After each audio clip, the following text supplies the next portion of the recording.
Vous écoutez le quiz, issu de l'épisode S806 du podcast Faut pas pousser les ISO, diffusé le jeudi 2 mai 2024.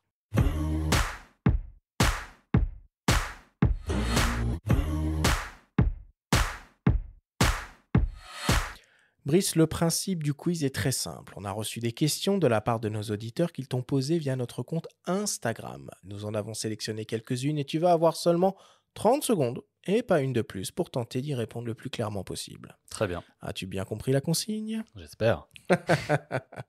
Alors on y va. Première question qui nous vient de Sarah Baron. Comment photographier les gens chez eux dans leur quotidien sans déranger ? C'est pas évident parce que quand on va chez les gens, on les dérange.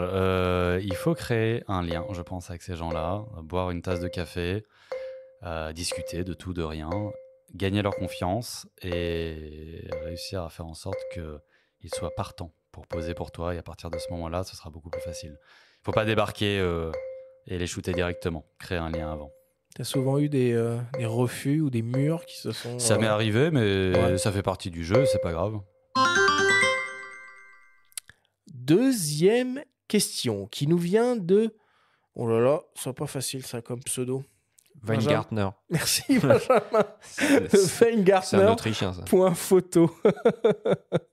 Comment choisir entre le poids du sac et son matos photo ?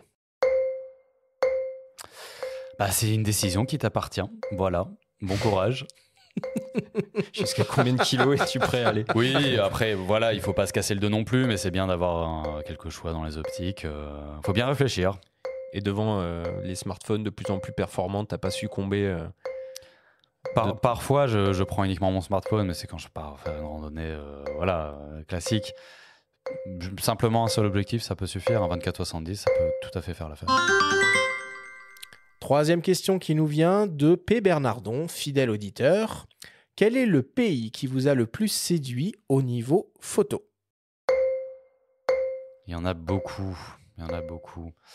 Je pense que c'est pas le pays, c'est les gens. Je pense que les gauchos de Patagonie, ça a été pour moi un vrai voyage dans le temps que j'ai adoré et que je pourrais photographier longtemps. à cheval, du coup. À cheval, à pied pendant que eux sont à cheval. Mais oui, en général, ils sont à cheval. Et moi aussi, du coup. Et voilà, c'est vraiment un vrai voyage dans le temps que j'adore.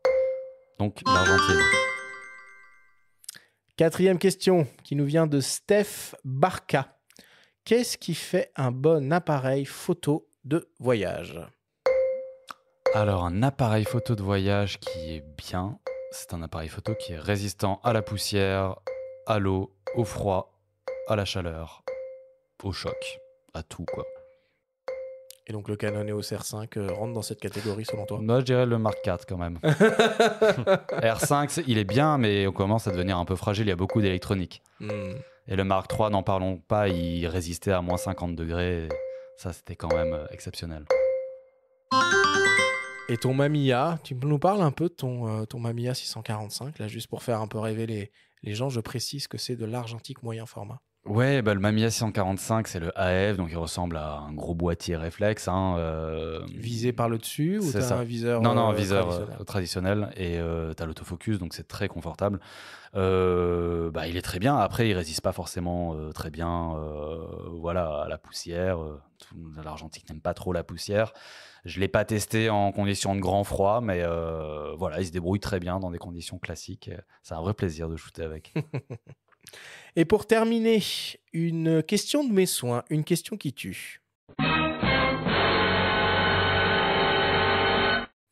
S'il ne te restait qu'une seule opportunité pour faire un dernier voyage, tu choisirais quelle destination et pourquoi ? Ah, c'est pas facile ça. Il y a beaucoup de voyages que je veux faire encore, mais je pense l'Alaska. L'Alaska parce que les États-Unis m'ont toujours fasciné. Et l'Alaska aussi. L'Alaska, c'est une terre unique. Les gens qui vivent là-bas sont assez uniques en leur genre pour le meilleur et pour le pire. Et donc, l'Alaska. Il faut voir avec notre ami Vincent Frances s'il propose des choses en Alaska. Je suis pas sûr, mais peut-être. On verra ça. Allez, on conclut le quiz là-dessus.